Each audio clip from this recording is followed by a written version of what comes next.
world currency. The New World Order. Those are the roots of trouble. I imagine that right now you're feeling a bit like Alice, tumbling down the rabbit hole. Let me tell you why you're here. You're here because you know something. What you know you can't explain, but you feel it. You felt it your entire life. That there's something wrong with the world. You don't know what it is, but it's there, like a splinter in your mind, driving you mad. It is this feeling that has brought you to me. This is your last chance.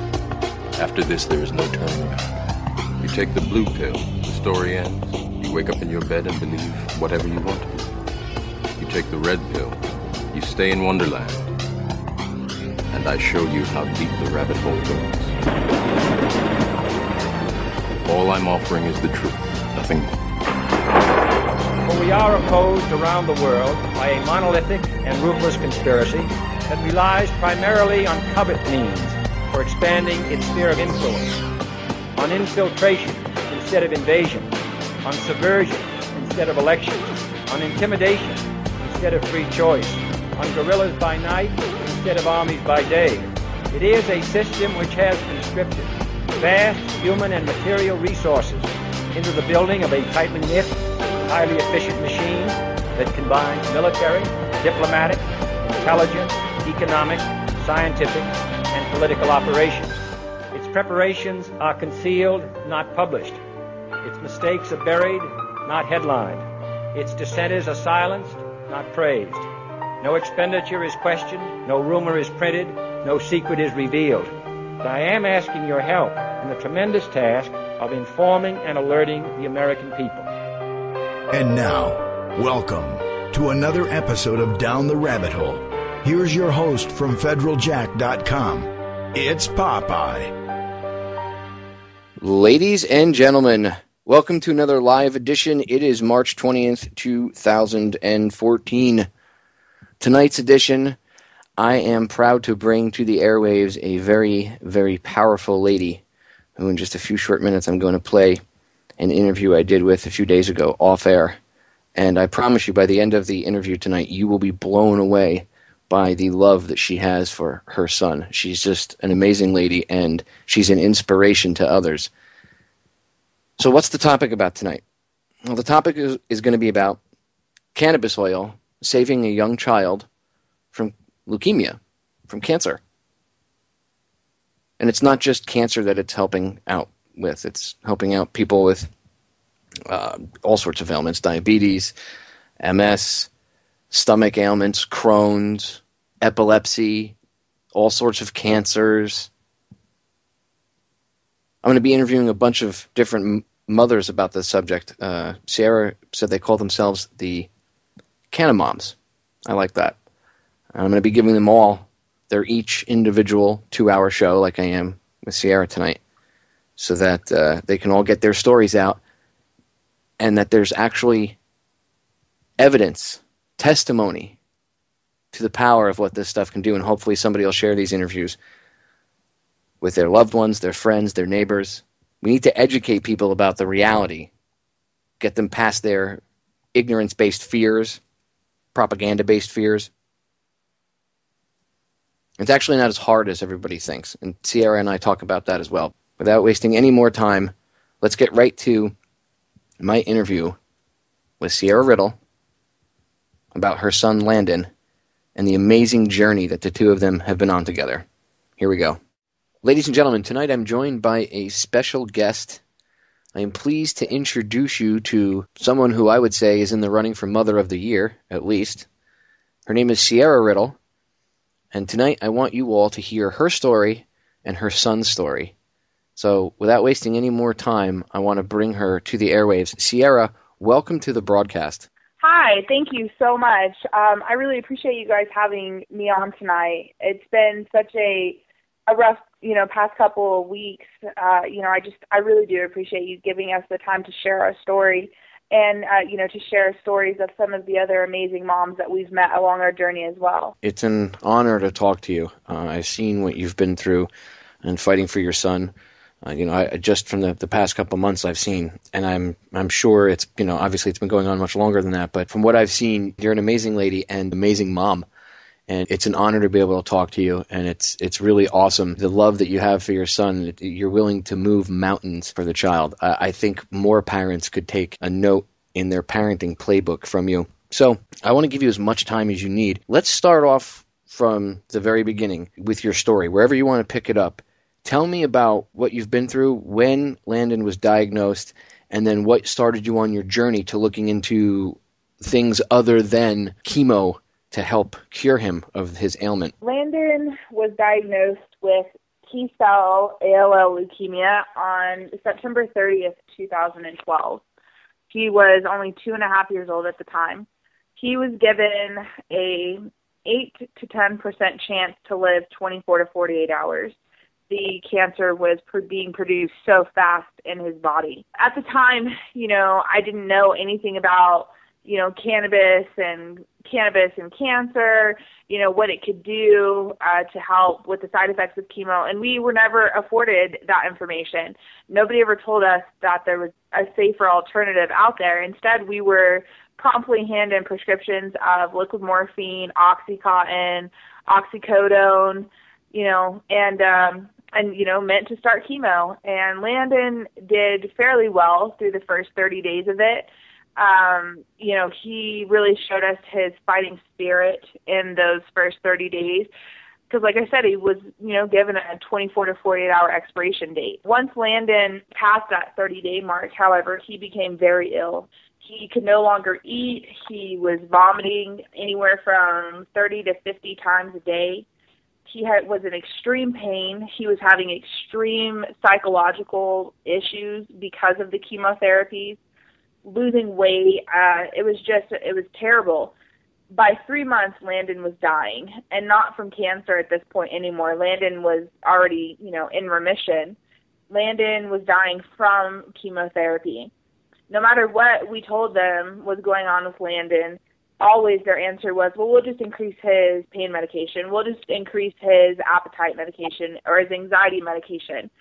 They never listened to us. They never allowed Landon to be an individual child battling cancer. He was just supposed to fit into the pool of children battling leukemia. That's it. All the children out there are placed into this box that they're supposed to fit into of the protocol. And my son didn't. He did not do well with the chemotherapies. So by December, my mother and I were looking into alternatives, something that would save Landon's life and just get him through the chemotherapy. Because no matter how ill he got, they still were pumping it in him every chance that they could get. At this point, it was every 6 days. They never gave him a break unless he was literally knocking on death's door with a 0, white blood cell count, no platelets, no red blood.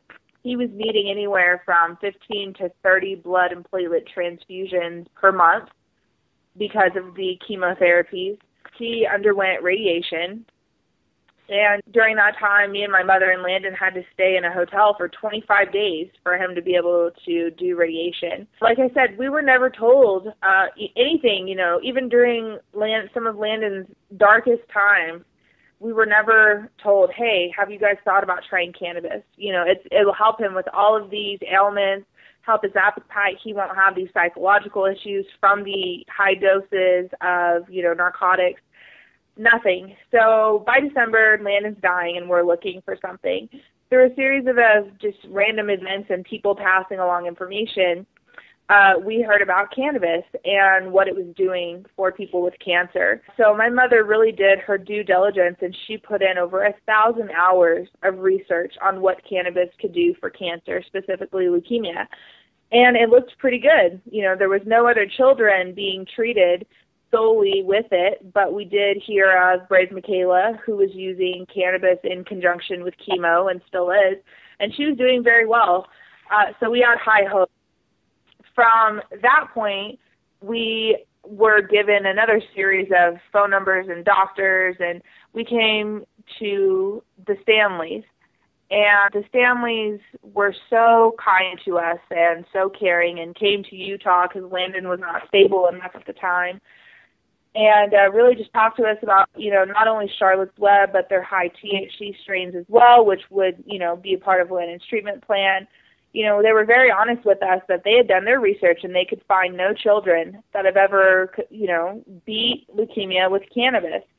And so it was, it was really a faith thing. We just prayed about it and talked about it as a family and decided, one day it was just like there it was, like it was time. We were already in Salt Lake, and so we just continued driving over the mountain and came all the way to the spring. This was in January. Landon had his first dose of cannabis oil in January. People think that it's a miracle and that it happens overnight. That is not true at all. Landon, it took up to 4 weeks, 3.5, 4 weeks for us to see signs of improvement. Now, we did see, more restful sleep. He was no longer having night terrors. His pain seemed to decrease. But as far as, blood work or anything like that, we didn't see, any real results. So about 2 weeks into it, of Charlotte's Web, we started him on Charlotte's Web first. We decided to introduce the THC. Landon did very well once we introduced the THC, and in fact, within 2 weeks of, getting a good dose, which took me about a week and a half, within 2 weeks of that, I was able to wean Landon off of all of his narcotics with no withdrawals, no anything, which is pretty remarkable considering the amount he was on, how many times a day he was taking it.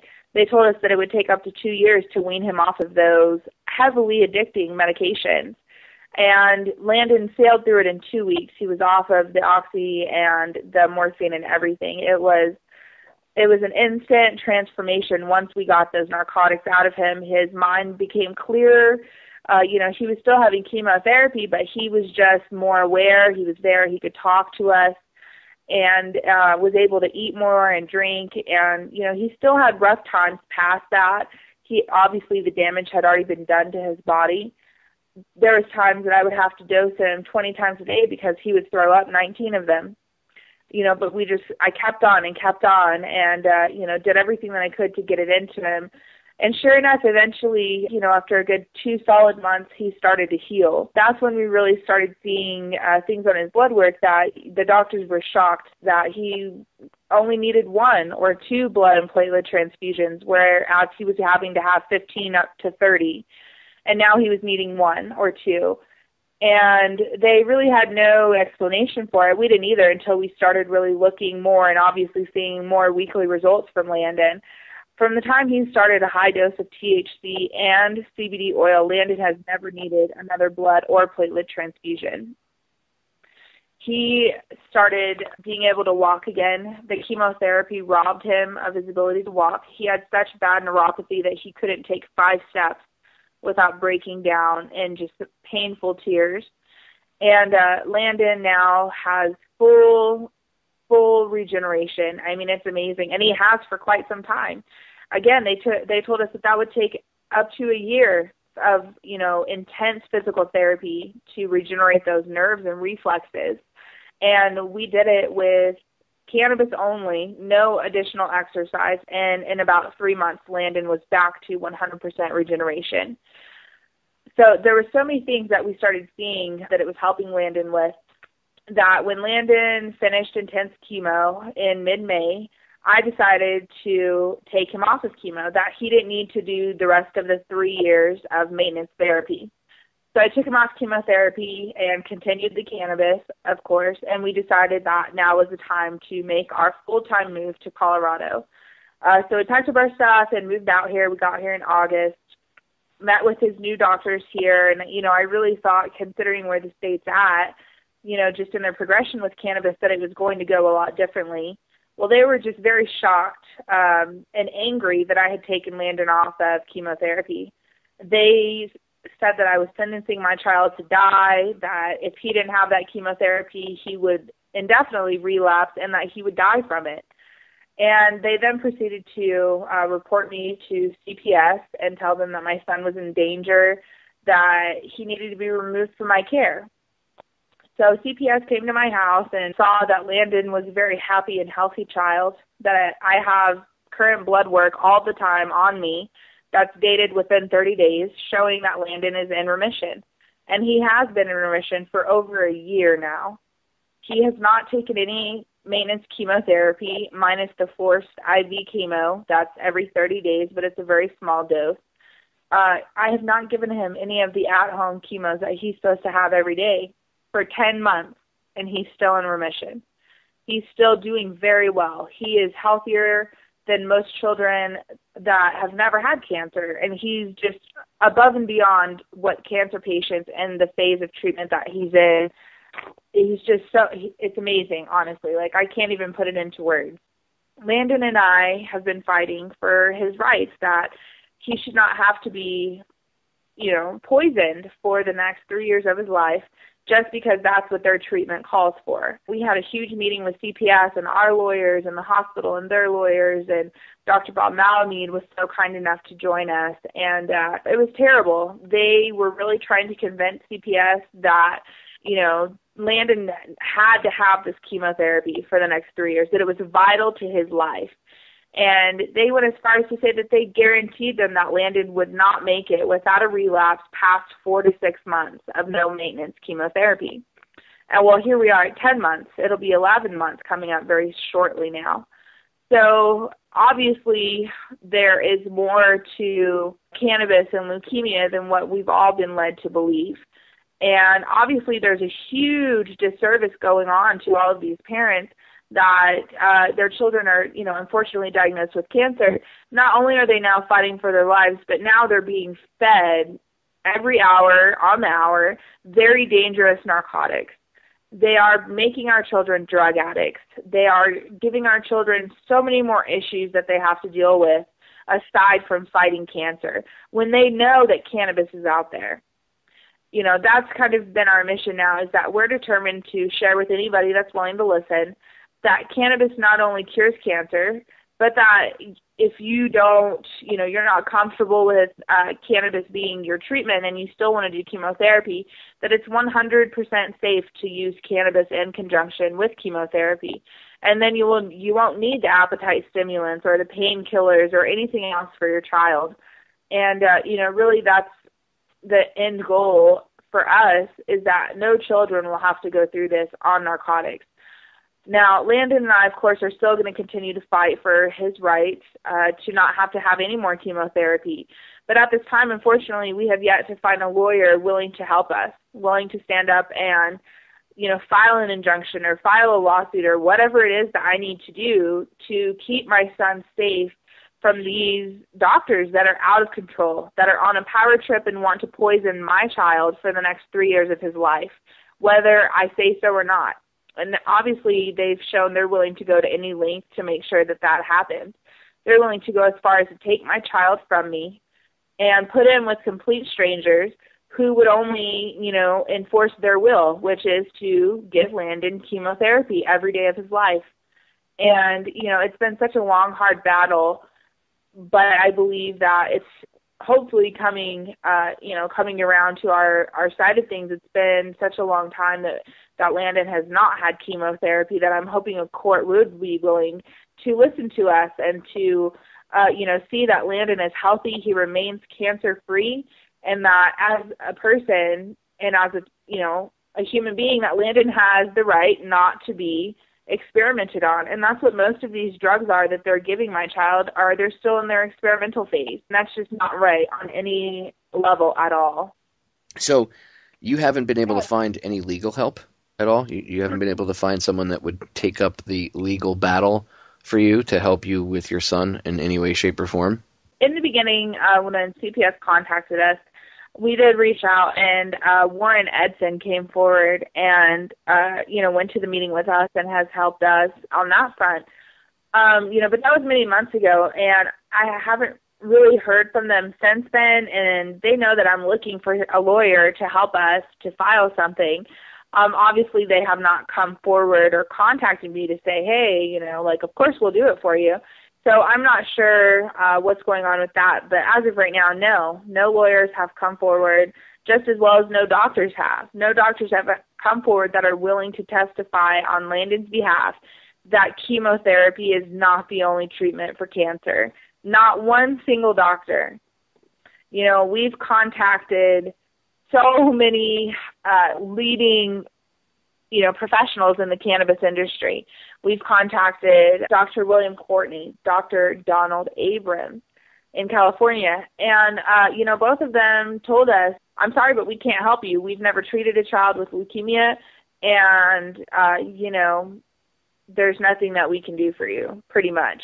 It was very discouraging, very upsetting, but, I'm just kind of weathering the storm right now and waiting to see, what the next step is. We've been blessed in so many ways through Team Landon and Offer Hope for Landon. And so now we work on helping other patients and helping other parents, answering questions and, helping people to get here and get established and get their oil. And really, I'm hoping that if we just keep doing what we're doing, that the right things will fall into place. And one day we'll be able to one day soon is what I'm hoping, we will be able to withdraw Landon from, Children's Hospital treatment. And that'll be the end of it, that they will just leave us alone and let Landon heal from the damage that they've done to him and let his mind heal from the trauma that he's experienced and just let us go on about our lives. Right now, it doesn't seem like that's their interest at all. I've been reported to CPS 5 times since we've been here, so since August. And like I said, right now we're kind of just going with the storm and seeing what happens. CPS thankfully has taken our side and has refused, all claims from and requests from Children's Hospital to initiate a court hearing. So I'm confident that Landon, the question of Landon being taken from me, I'm pretty confident right now that that is a big no because CPS is on our side. But just going through this every day and the stress of it and having to take my son in there to be crazy, and so if any lawyer would come forward that's willing to help with us or advise us on what to do, I'll file an injunction or a lawsuit myself if I have to. We just need some help and some advice on which way to go and be successful, or at least have the best chance at being successful in winning, Landon's case and his right to compassionate cancer treatment. It's just an incredible story. It really is. And you would think that in the state that you live in, you live in Colorado, you would think that there, of all places, it's completely legal for recreational use. So you would think that they would be open-minded to the medicinal uses of it and wanting to experiment with those medicinal uses that people have been saying for a very long time exist, even though they say it's only anecdotal evidence. Well, it's only, quote-unquote, anecdotal to them because they don't consider experiments, done outside the realm of, I guess, a hospital or a quote-unquote lab to be experiments, even though technically I would say that a parent treating their child with cannabis oil, even if it's in a state that it's not legal and the child is saved by it, that's not anecdotal evidence. That's scientific proof. Okay, you could say it was anecdotal evidence if it was once or twice, but how many parents are out there now, Sierra, that are saving their children from cancer and all these other ailments with cannabis oil? There's quite a bit of us. As far as just people who have moved to Colorado for cannabis for their children, there's over 500 of us. 2,000 people and counting on the waiting list for Charlotte's Web. Landon has been on Charlotte's Web long before there was a waiting list and before it was on CNN. So we're so happy that so many people are finding out about this and they have these stories on CNN to look at and see so that it's not them just, making the decision like we had to. We were approached by CNN back in June to be a part of the Weed documentary series with Sanjay Gupta. So, of course, we agreed to do it, and they started filming us. The first Weed documentary, I'm trying to think when it aired, I think it was in October. I found out 3 days before it aired that they had cut Landon's piece out. And nobody told me anything about it, nothing. So we were pretty upset about it, and then they said that, we're going to have it be, the Weed 2. And that you guys, we want the exclusive, and we would really appreciate if you guys don't interview with any other national station. We took it on faith and just thought that they were going to do it justice. And so, of course, we didn't. So they've been collecting all of this footage all of this time. And then just again, 8 days ago, I got an email saying that Landon's piece had been cut again and that it would not air in the Weed 2, and that they didn't know if they were going to use the footage at all or talk about cancer at all. You know, to me, something seemed very wrong with that there's obviously a bigger hand playing the cards than what we think, because they begged me. I mean, literally begged me. I have emails and texts. I mean, just, it's ridiculous, begging me not to do any other coverage because they wanted the exclusive and that they wanted this to be a big thing for CNN. And for them to all of a sudden, last minute, just now they're not doing anything on cancer, to me that strikes me as very strange. So right now I'm in the process of trying to get that footage of Landon. It's the only professional footage of Landon while he was still ill. I'm not sure why cancer's not being addressed. It really seems that right now CBD is, sweeping the nation, and a lot of CBD-only bills are being put out there and being passed through their floor, onto the next phase, and that much closer to becoming a reality. We are so excited that all of these conservative states are speaking about cannabis for sick children. However, we find it just very wrong. I mean, there's really no other word for it, wrong, that people are writing entire legislation based on a very, very small percentage of people that need medical marijuana. There is so many people that are going to be left behind, so many children, adults, veterans, by a CBD-only bill because they need THC. And, that has just really been weighing on us. There's a team of us now, 4 months, that we have decided to go around and start supporting each other and each other's causes, but also going to events together and speaking about what cannabis is doing for our children. And one of those is Mariah Barnhart, and her daughter is Dahlia, and she has brain cancer. And me and Mariah are the only 2 cancer moms at all treating our children with cannabis in Colorado. From what I've heard, I think there's one other family, but they refuse to talk to anybody about it. They're being very on the low, and I can't blame them, honestly, after everything that I've been through. So right now it's just me and Mariah that are treating our children here. But the people that I've met over Facebook and different social media, we are not the only ones. There's a lot of people out there utilizing cannabis for their sick children, mainly battling cancer. And why it's just being kept under wraps and for whatever reason it's not being spoken about, I'm not sure, but we've got to change that. And the only reason that we're going to is if we all stand together and support each other, support each other's journeys and battles, and, just go to each state if we have to. Until people see that we're not backing down, we're not going to be quiet, and we're not going away, then, I think these bills will just keep getting pushed to the side.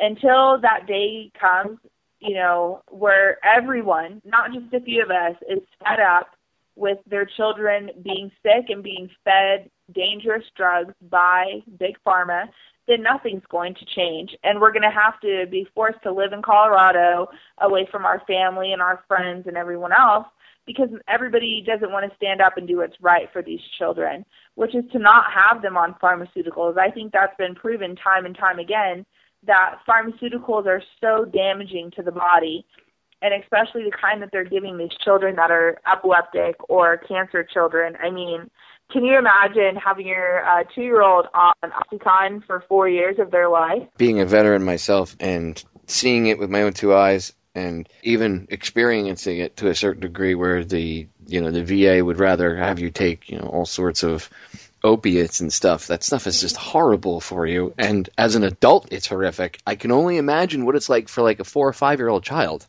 It's horrific. And the way they treat cancer is draconian. I want everybody to think about 20 years ago. The protocol for cancer to deal with it was cut/burn, right? And burn meaning, use chemo. Back then, we had big boom boxes and Walkmen, and you were lucky if your computer got on the internet in 25 to 30 minutes. Now we have cell phones you could stream entire movies to. We have satellites in space that could read the tag on the back of your underwear. But if you look at cancer protocols, the health protocols for dealing with cancer, what do you have? Cut, slash, burn. Still the same thing. Why has there been no advancement in 20 years with all the money that's been dumped cancer funding and cancer research? My mother died of lung cancer 10 years ago. And I think that if I had the knowledge about cannabis then that I do now, I would have at least had a fighting chance to help her out. It might not have helped. It might have only slowed it down, but at least she would have had a better chance. The only thing she was ever on was chemo, and I watched it slowly kill her. And again, Sierra, you're an amazing mother for having the courage to stand up, and not only stand up and then have to deal with the CPS being called on you numerous times, but still have the courage in the face of all that to continue because of the love for your child. You're just an amazing mother. You really are. And again, you're an example to parents out there. They should take a note from you. They really should. And I also agree with that there's a lot of people getting screwed with the bills that they're passing, that certain cannabis oil is okay as long as it doesn't have any THC in it. Well, why? Why are we stuck on this? Why are we stuck on, oh my God, it's got THC? The person might get high. Oh my God, Sierra, they might feel a bit of euphoria for 20 minutes. God forbid. It's ridiculous. I think the biggest two problems with cannabis legalization and cannabis oil and health and everything, the two biggest things that stand in the way are ignorance on the subject and big pharma. I agree, and that's probably, the number 2 question that I get asked. And unfortunately, the number 1 is, well, how does Landon smoke it? I look at them in the most ridiculous way, and I'm just thinking to myself, do you really think that I could have taught a 2-year-old to smoke weed? I can't even teach him to blow his nose, properly, much less here, Landon, let me, light the bong for you. People are so uneducated about cannabis oil and about just the way that we're doing things. And that's the number 2 question is, well, does it get high from it? And I always respond with, do you think he gets high off Oxycontin? Do you think he gets high off of morphine? Ativan, which is a sister to Xanax, and Landon was on that as well. Landon was so high off of Oxycontin and morphine that he couldn't even talk. And it gave him such bad anxiety that he had to be on anxiety medication. A sister to Xanax. You're telling me that my 2-year-old has so much anxiety that he needs, a step down from Xanax? Wait. They gave him Ativan when he was 2 years old? Yes. Whoa. I know kids right now that are younger than Landon. Landon's 4 right now, but I know kids right now that are epileptic that are 2 that they're given Ativan. Or they're given phenobarbital or something like that. I really don't think that people understand when we resorted to cannabis, what our children have been through and what narcotics they've been on thus far. And let me tell you that marijuana is nothing compared to Oxycontin or to morphine or to Ativan. It's just not. Landon would pick his skin off. He would be so anxious from those narcotics. And the Ativan didn't help. It would just make him pass out. Landon was so loaded all the time that literally all he did was lay lifeless and vomit. At night, the dose was even higher to help him, quote-unquote, sleep. I would be holding my lifeless 2-year-old's body over a trash can while he's vomiting in his sleep. I didn't sleep for I can't even tell you how long because I was so afraid that he was going to vomit and die in his sleep. And he was so high that he would never even know. And it could have happened, thank God that it didn't. And so I always tell people, do you even understand what they give to our children? And they give it to them like candy. Landon gets liquid morphine like candy. He has a standing order. Even now, every time I take Landon in, every shirt that I have now, that's a Team Landon shirt, has a giant pot leaf on it, okay? I go with Landon to force chemo every time with my Team Landon on with a giant pot leaf, that says no to narcotics or whatever it says. And they're like, oh, we see that he's due for a refill on morphine, Oxycontin, Ativan, promethazine. Goes through the whole list. After all this time, they're still so ready to hand that shit out to him like candy. Not even, like, he has no issues right now, no pain, no anything. But if I told them that I wanted it for Landon, they would give it to me.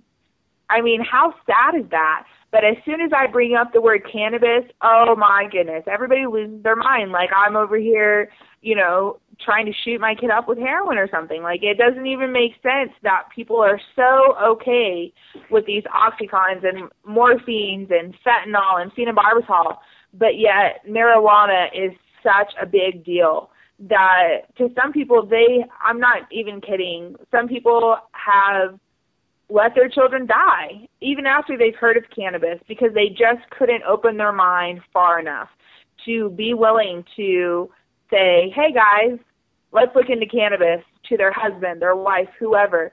And, you know, how sad is that that's how we are as a nation, that's how brainwashed we are, that we would rather allow our children to suffer, be cut on, be tortured, and then possibly, and a lot of times, die before we're ever willing to consider cannabis.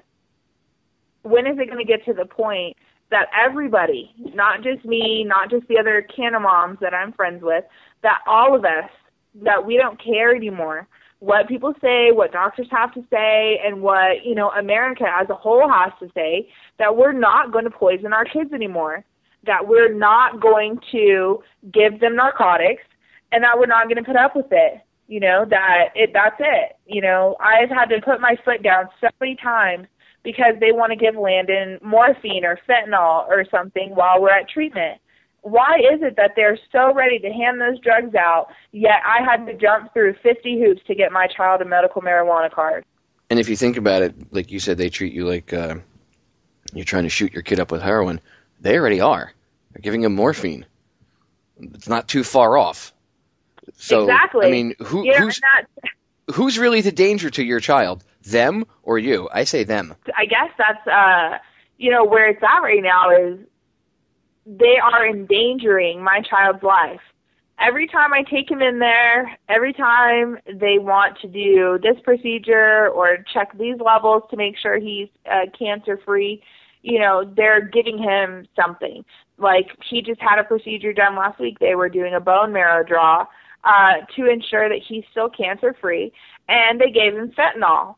Well, he was sick for 3 days off of that. Fentanyl is 100 times stronger than morphine. And, of course, it was IV, so you're exactly right. It is shooting them up. That's exactly what it is. I don't care what anybody wants to say. If you're doing something intravenously, that means that you're shooting it up. I asked them specifically not to give him anything, that I had it taken care of with the cannabis, and they still did it. And because of that, Landon was ill for 3 days. Why is nobody outraged about that? You know, why is nobody pissed off calling that hospital that they could have possibly overdosed my child because he's not used to narcotics, and they gave him one of the strongest narcotics out there? Yet nobody cares. Nobody cares at all. But if I post a picture of Landon with like a pot brownie or something like that, oh, good gravy. I get reported, and, you know, people are sending me messages about it. Like, I can't believe that you would post a picture like that. But I could post a picture with Landon in the hospital and a nurse directly take the picture at the time that she's giving him fentanyl or whatever, and nobody would care. Why is that? We live in bizarro world. We really do. I mean, things are totally backwards.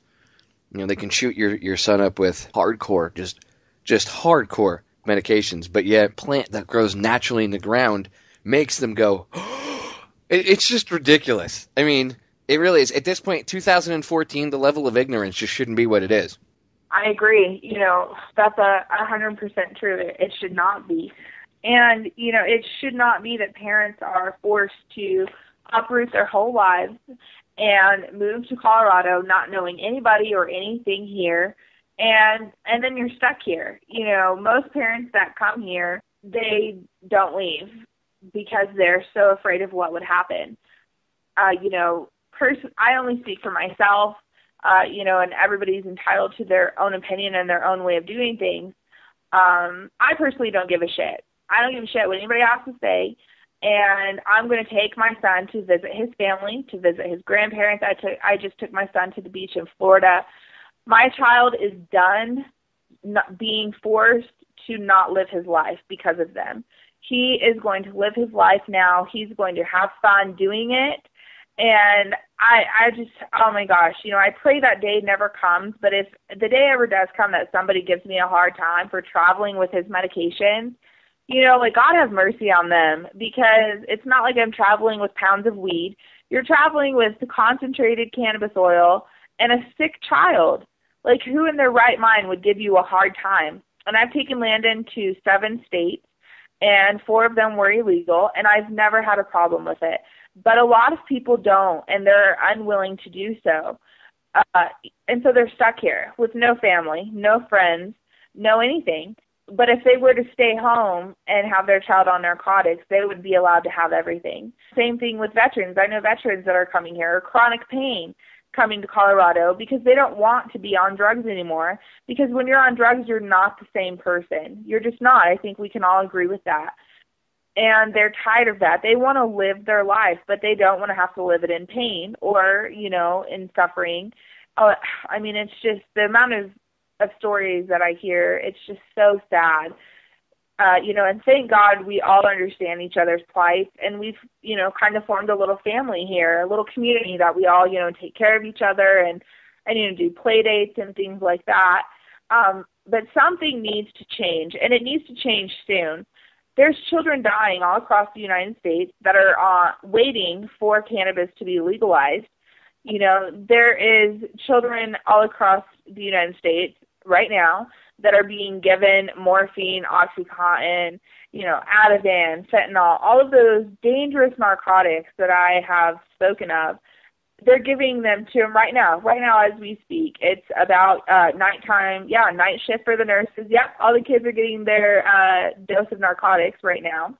When is it going to change that we're compassionate and that we want to invest in our children and not have them go through something as terrible as a cancer diagnosis, and then also have to worry about, being a recovering addict when they're, barely 5, 6, and 7 years old? The amount of things that they are forcing upon these children is just horrific. And like I said, if we don't all stand up and stand together, then nothing's going to change. I think we've all seen what social media can do. We've all seen what, protests with large amount of people can do. That lady just got Subway to change their entire, bread recipe because enough people shared her status about yoga mats and Subway bread. The things that we could do if we all stuck together, it shouldn't even be this way. Let's just put it that way. If everybody would just stand together, we would all have everything that we need for our sick children. Well said. I agree 100%. Like I said, you see, ladies and gentlemen, why I keep saying that Sierra is an example to other parents. She's just an amazing, amazing woman and an amazing mother. I know that you don't have much time, so I have a couple more things I want to pick your brain about, and then I'll let you go. You were talking about your recent visit to Florida. I know you came down here to speak to lawmakers about what you've been going through and what your son goes through and about cannabis oil. Who did you speak to, and then how were you received by those people? We were asked by Mo Barnhart, which is Dahlia's mom. If y'all don't know Dahlia, you should. Her story is on DahliaStrong.org, and she's a little girl fighting brain cancer, like I said. And, lots of twists in her story as well. Her mom would be another good guest to have. She cannot take pain medication because it causes her to stop breathing. And so she's had literally brain surgeries and not been able to have anything for the pain because it is it's such a terrible drug. Oh my gosh. So her mother has brought her here, through blood, sweat, and tears, just like us. And she's also a single mom. Please check out their website at DahliaStrong.org. That's DAHLIA strong.org. And she called and asked me, she is actually from Florida, called and asked me if I would go down there with her to speak with these people and to meet parents there that had questions about cannabis and taken from Michigan, actually. No child left behind. And we're taking it a step farther, and we've decided to call it No Patient Left Behind. Nobody should be writing bills that is leaving out the majority of people that need the medication that they're writing the bill for. That doesn't even make sense. Anyway, so we went down there to help speak with people and to just educate on whole plant and, that our children can be on THC and not be on our couches eating potato chips. Landon was running circles around these people. And, they would ask me, and he's on THC, and I would tell them he's on a very high dose of THC, and he is just fine. If he was on morphine right now, he would not be acting this way. He would be out of it. He would be loopy, etc. We were fortunate enough to go to the University of Tampa where they had the second annual debate on the legalization of marijuana. And, amazing. That was just an amazing debate. And, oh, my gosh, you'll have to forgive me. I'm terrible with names. But, the men that were there were very kind to us. We did a lot of news interviews. I know one of them is the head of Normal. And they were very nice. I think that until you bring the children to them and that they can see your child, that really it's just like looking at someone through a computer screen. You just scroll on by. Like you have a moment where you connect with that picture and you're like, oh my gosh, that's terrible, but then you just scroll on by. And everybody knows what I'm talking about, even though that sounds terrible. We all know that is the truth. That's just, we've been desensitized as a nation, to where we just don't want to get involved. Oh, just keep scrolling. If it doesn't affect my life personally, then I don't need to worry about it. And unfortunately, I was the same way until my child got sick. And, if I could go back in time, there's so many things that I would do differently for Landon. But, of course, that's neither here nor there. And so now we're just trying to help people to not have to go through what we've been through. So going to Florida was really just an awesome experience. MagicalButter.com sponsored and paid for our trip down there, treated us amazingly. Oh, my goodness. And we were able to meet with some people. Mo would be a good person to have on here on this show to talk about that. She really keeps up with all of the political people and everything. I'm more of a patient person, and I could tell you the names of all the children I met while I was there, but probably not the legislators and stuff. Did the legislators actually listen to what you all had to say, or do you think it went in one ear and out the other? It's always hard to be able to tell how somebody's receiving something, because when you're right there in front of them with your sick child right there, the before pictures of my child, and then, obviously Landon now, and Dahlia, is still looks, like a cancer patient, no hair, very pale. Of course they're going to feel for us and listen intently, but it's what they do when we leave that room, when we walk out of that door. That's what really shows us, did they really listen? Did they hear our story? Did they receive our story? And right now there's both bills are going through, a CBD only and a full medical marijuana bill. So that's confusing right there in itself. I really hope that they do the right thing in Florida. I hope that everybody comes out that lives in Florida and votes yes on 2. Number 2 is going to just help so many people, and all it takes is a little bit of time out of your day to go and vote in November. And, we're all over Facebook with our yes on 2 signs, and, we are really pulling for the people of Florida. We really hope that the legislators and the lawmakers there in Florida will make the right decision for everybody and not, like I said, for just a select few of people that are going to benefit. I hope that they will make the right decision for people that have served our country in order for them to make that decision for us. So really it's a wait and see type thing. I mean, like I said, it always seems like they're receiving you when you're there. It seemed like CNN was all aboard until the day that I got the email saying that they cut Landon's piece. Like, I was shocked, but I'm sure that they weren't, you know what I mean? Because they knew what was going on the other side of things that I'll never know. So, the Canna Moms, we are going to stand united, and we're actually planning on going back to Florida soon to help, just bring more awareness to Yes on 2 and to the upcoming vote in November. And, we got to meet Kathy Jordan, and that was just an awesome experience for me. She also goes out of her way to help fight for everyone. We got to meet a lot of awesome people out there. And I can't wait to go back. And if anybody in Florida, if you're listening, please get out there in November and vote. This is very important, and without every one of us standing together, it's not going to happen. So please, if you see anybody supporting, the medical marijuana bill or doing events, please try to attend, because that's really where it's at, is community support, and that's what we need, is for the community to support us and support us in our decision to treat our sick children with cannabis. Yeah, I agree. I live down here in Florida myself. I live in South Florida. And it would benefit everybody down here. I mean, it would benefit economically. It would behoove everybody in the state that lives here to use it, because a good portion of the state is older people that come down here to retire.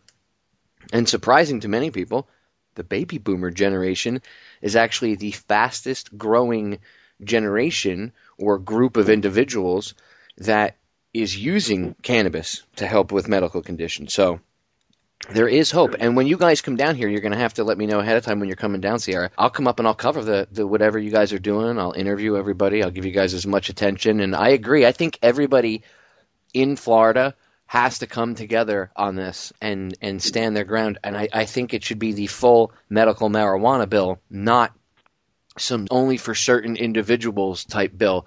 That doesn't serve anybody at all. It doesn't help anybody at all. I think, again, the biggest two hurdles is big pharma and ignorance. And if we can get through, big pharma we can take on together, but we have to get past that ignorance first. And I actually see a lot of people getting past that ignorance, but it doesn't surprise me that your son's story was cut by CNN. It doesn't.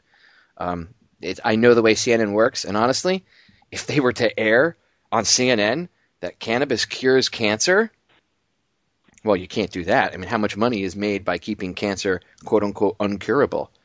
How much money, how much money is donated each year, right? So, and that's the thing is, like you were saying, I learned throughout Landon's journey just about everything there was to know about the studies that have been going on for childhood leukemia. I was one of the times I was reported to CPS was for refusing an increase in steroids. Steroids make Landon very aggressive, very angry, and very violent, but they're a huge part of the treatment for leukemia. I had to go so far as to take Landon to a completely different oncologist in a different state to speak with him about Landon's, adverse effects to steroids. And it was there that I learned that there hasn't even been very many studies done on childhood leukemia and the treatment in, like you said, roughly 20 years. And that even back then they knew that steroids were not very effective considering the side effects, bone death, aggression, weight gain, et cetera, that it was giving to these children. The psychological issues that steroids cause is just, oh my gosh, it's ridiculous. So after have gone, across states to this different doctor, I come back with papers, medical studies, showing that the steroids were indeed not even necessary. They were not a vital part of treatment. But while I was gone, they reported me to CPS for refusing that increase in steroids, and they said that it was vital for Landon's treatment. Well, I come back with these medical studies, and of course they had notes, and the doctor was kind enough to call this hospital and give them his opinion on steroids, and he's one of the oldest practicing oncologists today. So, of course, he has some weight in the situation. So they were kind enough to call up there on our behalf and talk to them, and I got the steroids completely omitted, completely 100% taken out of Landon's treatment plan for the next 3 years. But yet they were willing to go so far as to report me to CPS because I refused to increase them, when in fact I proved that they weren't even necessary. I think the amount of over-medicating that's going on in America is completely out of hand. Completely out of hand. And I could do a whole segment just on that, goodness.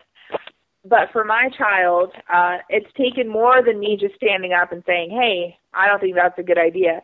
I've actually had to fight. And by fight, I mean I've had to bust my ass, take us to different states, talk to different doctors, all to find out that my gut feeling was right in the first place. And then, of course, once I bring in the big guns, then they're like, okay, well, we'll omit the steroids. But yet they were willing to go as far as to report me to CPS because I refused it.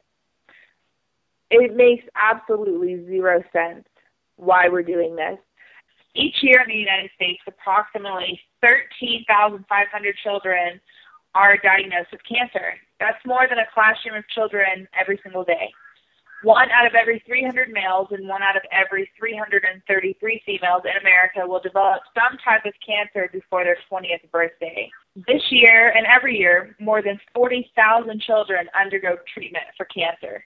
40,000, and 20% of them will die from their disease, a secondary cancer caused by chemotherapy, or complications from treatment, such as catching a virus, when their immune system is so low. And that's why I get so upset about them trying to force this treatment on myself and my son for, the next 2.5 years. Cancer kills 7 kids in the United States every day. 7 every single day. They're saying that most causes for pediatric cancers remain a mystery and that they cannot be prevented. And I think that we all know that this is a lie, that it's what we're feeding our children, what we're giving our children in vaccines and everything else. And in my opinion, it's 100% preventable. Childhood cancer as a whole, and that means brain cancer, liver cancer, heart cancer, and leukemia included, it only gets less than 4% of all funding for cancer research. Out of all the billions of dollars that the breast cancer people and CureSearch and everywhere else that, people want you to buy a bracelet or donate $1 or sign a little shamrock at the gas station or whatever it is, how much of that money is going to our children? Less than 4%. They're not researching it as much as they should be. And after all of these years, why has nothing changed in the treatment plan? Why are so many children still dying? Why are so many children dying, not from cancer, but from chemotherapy, from radiation? It makes absolutely no sense the way that we're doing things, giving the technology that we have available to us in 2014. And I refuse to let my child be practiced on anymore. I think anybody can tell you, if you ask any doctor, it's called practicing medicine. It's not a science. They're practicing. Well, I'm sorry, but Sierra is tired of them practicing on Landon.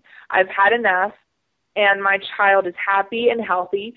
So should I not be afforded those rights as an American and just as a general human being to not give my child toxic poison medication if he does not have a cancer cell in his body and hasn't for over a year?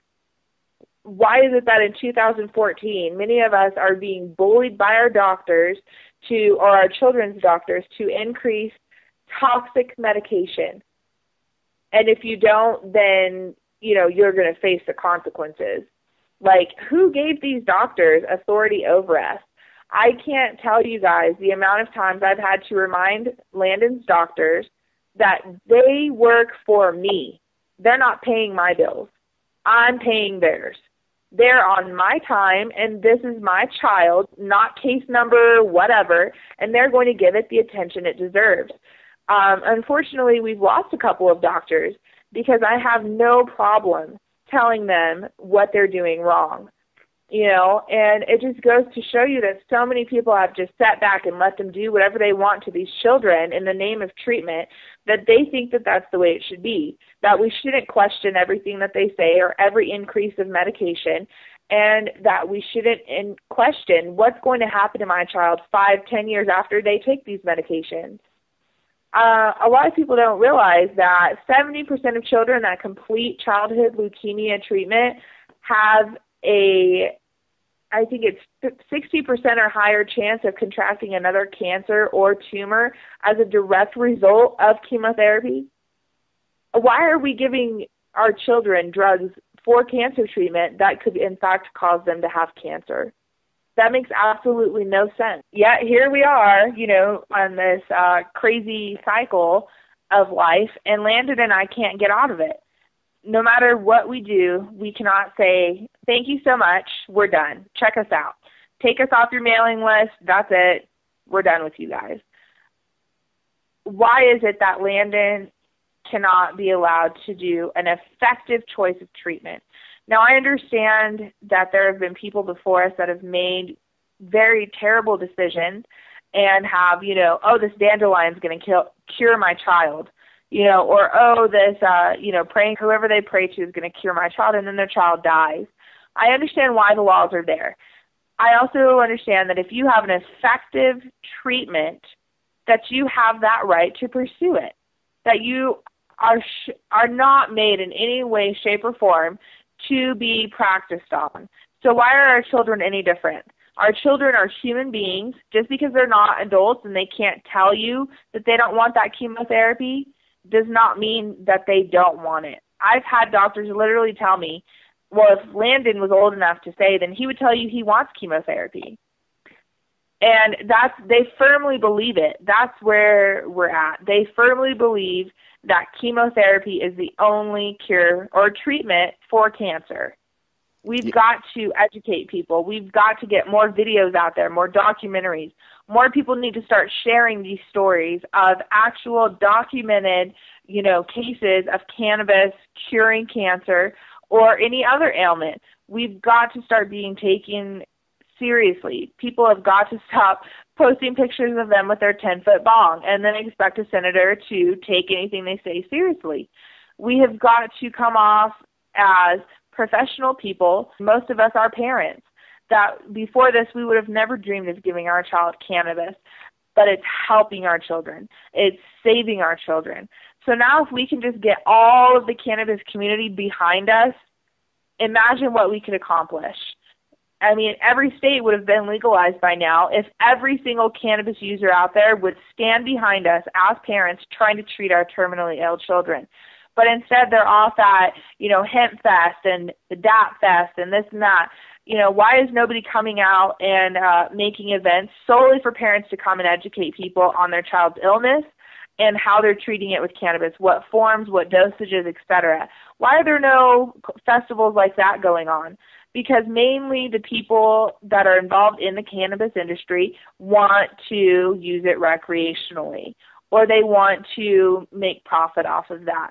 And that's all good and well. But like I said, the majority of us that need this plant, we've already been through the medical system so many times with our children that we don't have millions to give people for a cure. We need people like the Stanleys who are growing a strain that's organic, that all of their strains are organic. They're grown very controlled. There's no pesticides, no mold, no anything. Every batch is tested. If everybody would start doing that, then I think less people would have to move to Colorado. I totally agree. Everybody needs to get together and get their act together. And like the full legalization crowd, like I'm for full legalization, but I agree. There's this huge divide between them and the medical marijuana crowd or medical cannabis crowd. And I think if everybody just realizes that no one is going to have any type of cannabis freedom without everybody pitching in and pushing for this. No one aspect of it is going to get it. The medical group ain't going to get it by themselves, and the recreational group isn't going to get it by themselves. Now, if everybody comes together and tries to educate people properly, and I agree, there should be between now and November here in Florida alone, people should be putting events together and make it free. Don't charge for it. You make it free and invite everybody to come in, the general public, where you can allow mothers like yourself and others to speak to the general public about cannabis and about the health benefits of it. Allow others to come in. If the legalization crowd wants to come in, have them come in and speak about all the benefits tax-wise and everything else, aside just from the health. If everybody came together and just started showing the general public, again, responsibly, I agree, you don't want to be standing next to a 10-foot bong doing hits.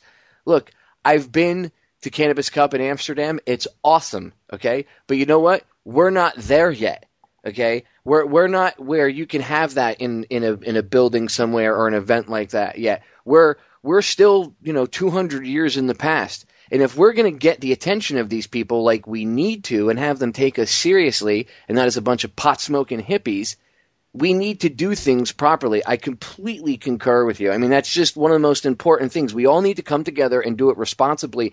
And I think then, and only then, will we actually get this passed. And if you can get it passed down here in a conservative state, in a conservative southern state, believe me, if Florida, if it passes here, it would be like a dam breaking for all these other southern states. And imagine how many people's lives will be changed for the better. I mean, this is ridiculous. Again, it's ignorance and big pharma are the two biggest things. And, of course, you also have the war on drugs, but a lot of that is fed off of people's ignorance. So I always use the war. I list the war on drugs kind of as a side caveat to the ignorance. Yes, it's, that's another thing that needs to change is why are we putting people in prison, for cannabis and all of, just nonviolent offenses, but yet people are out there selling, Oxycontins and things like that. And people are dying, and nobody is raising a fuss about it. Florida is a conservative state, and they are very, cautious about medical marijuana. But Florida is also the pain pill place of the United States. Florida has more pain pills coming in and out of there than any other state, more pain pill addiction. And do you really not think that if you maybe legalize cannabis, that a lot of people would stop using pain pills and it would put an end to this epidemic of Oxycontin users? It's all of these things that we have to consider when looking at why is cannabis still illegal? Why are they trying to regulate it and tax it so ridiculously high when I can pick up Landon's Oxycontin prescription for $3 for a month's supply? I could pick up a prescription of Oxycontin for myself for $3 for a month's supply. I'm paying $2,000 a month for cannabis oil for Landon. Why is it that it's okay for me to put my child in public school on Xanax or Oxycontin or morphine or Adderall or whatever, which is synthetic methamphetamine, and the nurses will give it to them all day? But yet most parents that I talk to are terrified to tell their schools that their child is using cannabis for their ailments because they know they won't give it to them, and they might even expel them. It's just like you said, it's so backwards that it makes my brain hurt, honestly, to even just try to understand how things got the way they were. And, honestly, I can say the biggest reason of how it got this way is because people kept turning a blind eye. Oh, well, that doesn't affect me. So that issue doesn't matter. As long as it's not affecting me in my personal life, then it really doesn't matter. Now, years down the road, it's affecting everybody. Everything that was put off and turned the blind eye to, like when, Monsanto started up and GMOs and, reproducing chickens in 30 days instead of, 80 days. Why is it now that people are all of a sudden so fed up with it? Because now we've realized that we've let it go too far. Are all states going to legalize marijuana? I hope so. But if they don't, what about the children in those states that are dying, that are suffering, that need cannabis oil right now, not in 10 years? It's sad that our government's willing to let its own people, who pays their salaries, might I add, suffer in such terrible ways and be experimented on through these cancer treatments in such terrible ways.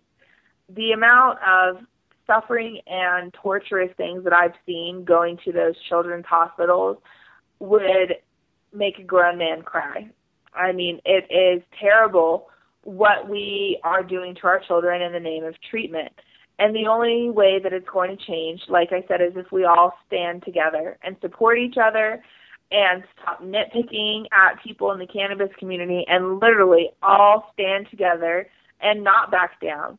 And, I hope and pray every day that everybody wakes up tomorrow and realizes that and starts doing it. It's very tiring when you're on the front lines, with your fellow warriors, and you look back and there's nobody behind you, and you're just, out there seemingly fighting for everyone, but yet everybody wants it legalized.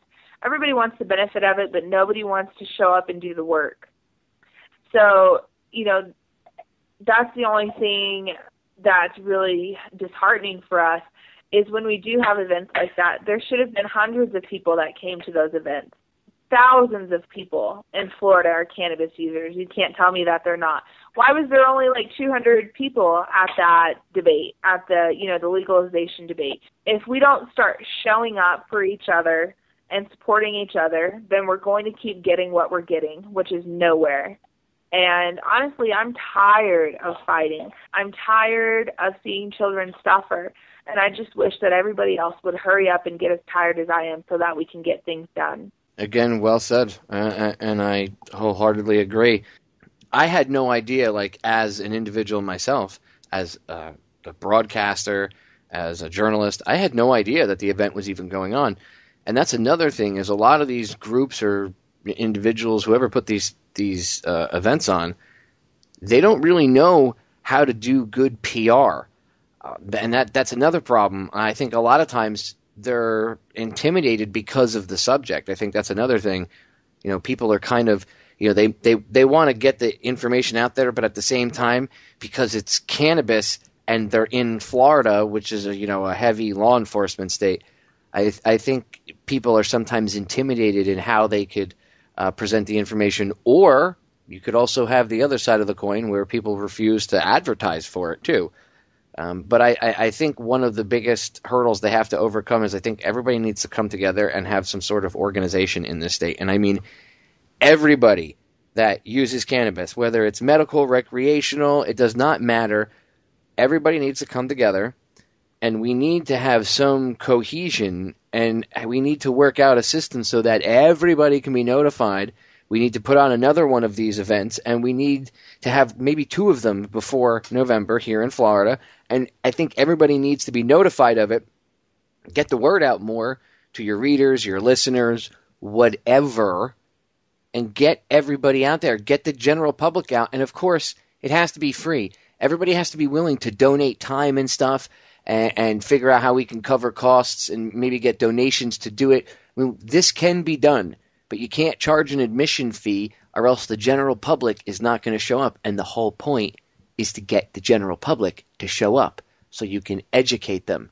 So you can't charge them, right? See, and that's, the thing that, we've kind of started doing as Canna Moms is, the 2 moms in Florida, Giselle and Renee, with the epileptic children, and then myself and Mariah, we've, kind of made this little team where we can bring our contacts together, bring our fan bases on Facebook together, and share the same message amongst all 4 of our children's fan pages, and then we're reaching 4 times more people than we would by ourselves. They have contacts in Florida, obviously, that I don't. I have contacts in Colorado. If we can just get everybody to somehow, I don't know, we need like the bat phone, we need like the cannabis phone. And if we're coming to your state, we call the cannabis phone. Hey, we need press for this. We need this for that. We need a place to have it. And immediately have people set up in those states to help organize and get that going. Because honestly, I can't organize something from here. I have so much going on. But I would love to come to every state and talk and share Landon's story and share his videos and his, CNN footage, and just to show people that this is a real thing, that it is really working. And the more parents we add to our little, group of Canna Moms, then the stronger and the bigger we'll get, and the more stories we'll have covering different illnesses. So when we go to these different states to speak to the public, we're appealing to everyone. And I think you're exactly right. It's important. We've got to get PR. We've got to get on top of getting, advertising, getting it out to the general public. People have got to step up in order to do that. That's the only way that that's going to happen, is if people step up that are willing to put in the work and to help us, get things accomplished. I agree, and it would be really simple. And if every state started to do this, it'd be amazing the information that could be given and passed out to the general public, and how many people's lives could be changed. Just millions of people's lives could be changed for the better across this country. I mean, it would literally be making a positive change, and you guys are already doing it. And I think that's a great idea.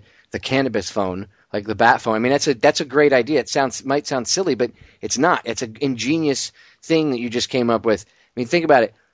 If each state had like an 800 number where you could call and like, hey, what's going on in that state? I'm coming to that state. Are there any events? Or there is an event in the state, and there's a number that everybody could call to find out when it was going to be, and where and how to get there, whatever. And then they could bring their friends, their family. They could invite their neighbors, whatever. What you're talking about is just, it's so simple, yet for some reason we can't seem to get it done. And a lot of that is done on purpose. Remember, I call them the powers that shouldn't be. They do things like keeping everybody separated on purpose. That way people don't get together. But you know what? It's coming to a point where 2014, people are starting to realize that they don't need, the permission from whoever to take care. Like you said, you're not going to ask for permission to keep your son safe and healthy. You're going to do it. And you know what? That's your job as his mother. And again, I commend you for doing what you should be doing as a parent. I mean, so many parents are afraid to do what you're doing, Sierra, and it is just amazing. You are really an amazing mother and an example to all these other parents out there as to what they should be doing. So, Sierra, I know I got a few short minutes with you left, and I really thank you for all your time tonight. And again, just the courage that you show is amazing. Anything that you would like to plug, website, Twitter, Facebook, and any way that if anybody out there wants to help you, donate to you, whatever, how can they get in touch with you or donate to you? So Landon is on Facebook, and his page is Offer Hope for Landon. He also has a website that's offerhopeforlandon.com, and his Twitter is Hope for Landon, all one word. I really appreciate you having me on. I'm sorry that I have to cut it short. Mommy duties call. I really encourage everyone to check out on Facebook, Brandon the Brave, BRANDEN, Brandon the Brave, Prayers for Bruno, BRUNO, Prayers for Bruno, and DahliaStrong.org. Her mother has actually even written a law, and it's called Dahlia's Law. And I would just really encourage everyone to check out these children's stories. They're all canna cuties, and I mean, they're all just going through such a struggle. The amount of determination and will to live in these children is unlike anything that I've ever seen. I'm so blessed to know their mothers. And, again, thank you so much for having us. And I really hope that, by us sharing our stories and our children's stories and our struggles and the things that we are going through, that it will help future generations and future children and parents to maybe see the light a little bit sooner than we did, and that their children won't have to suffer as much, that they'll turn to cannabis before narcotics and before mental, debilitating drugs that these doctors are pushing on our children. So again, Team Landon really thanks you guys. If anybody wants to support Team Landon, he has Landon's Closet, where for your donation you can get Team Landon gear, and that is on offerhopeforlandon.com as well. Awesome. Sierra, thank you so much for everything you do for your son, being an awesome mom and inspiration.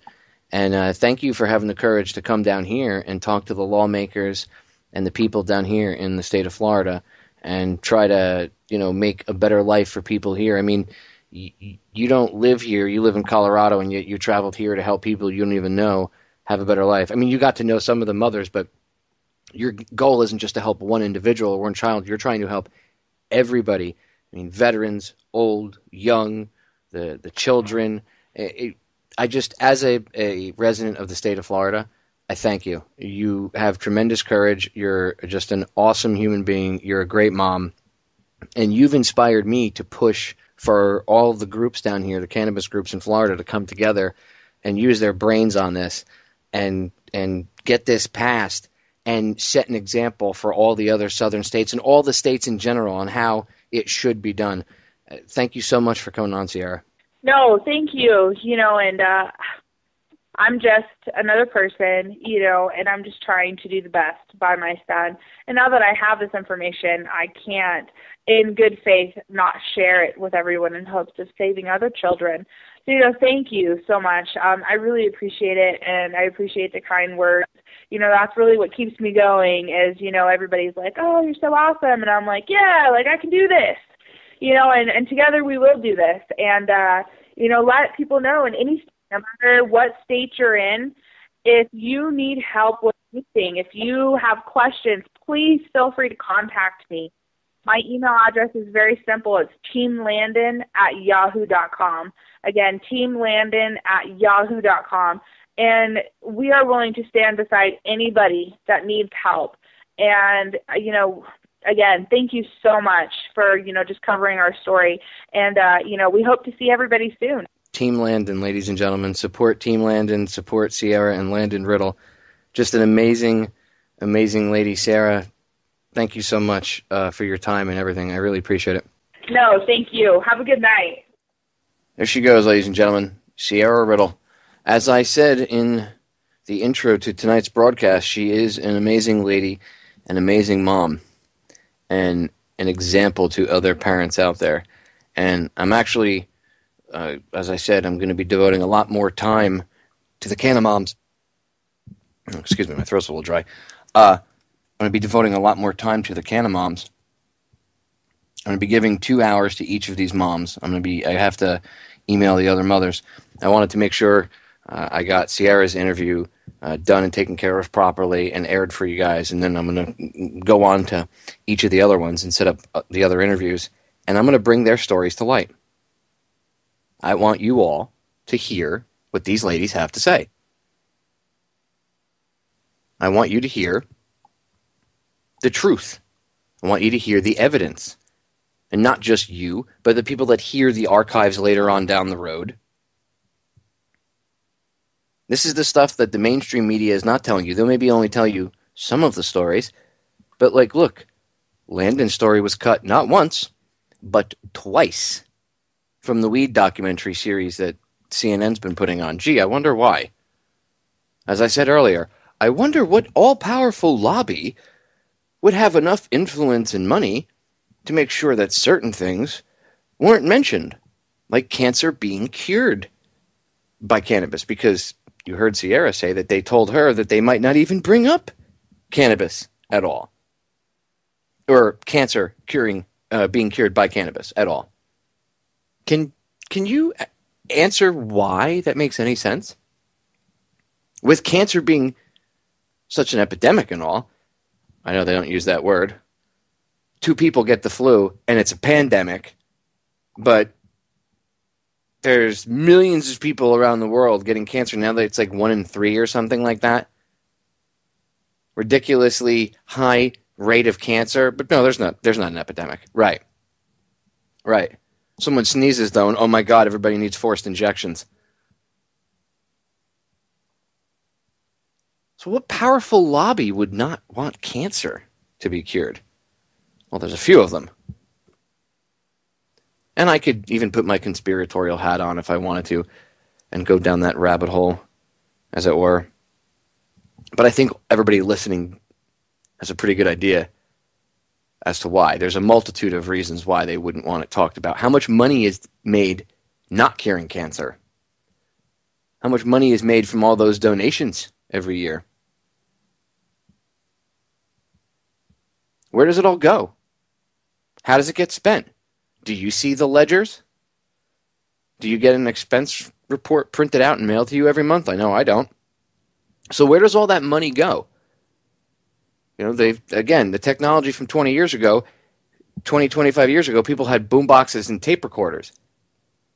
And now we're walking around with cell phones that have the equivalent of a camcorder, VCR, computer, all this rolled into one, telephone, all rolled into this little device that fits in your pocket. That would have been considered science fiction 20 years ago. Yet the protocols for cancer are still the same. What? Not even talking about cannabis curing cancer? Still the same. It's time we grow up about this subject. Okay? Really. It's 2014. I believe it's time that we grew up and faced facts. We've been lied to about many things. We can deal with that however we need to deal with it, but we need to move on from that fact and realize that, okay, we've been lied to, so what were we lied to about? Oh, well, this is important. Wow, this stuff can cure cancer. Let's spread this on. Screw CNN. We don't need CNN. Do we need Sanjay Gupta? No, we do not.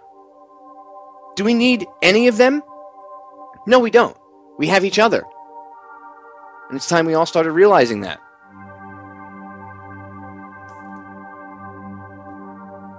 What do I tell you all the time, ladies and gentlemen? I say the solutions to our problems are an inside job, right? That's how I finish off every broadcast. So let's be our own solution. Start talking to your mother, your father, your friends, all these other groups. People in Florida, time to come together. Let's pass the full medical marijuana bill here in Florida and help sick people out. Children, veterans, old people, young people, everybody. Let's be the solution to our problem.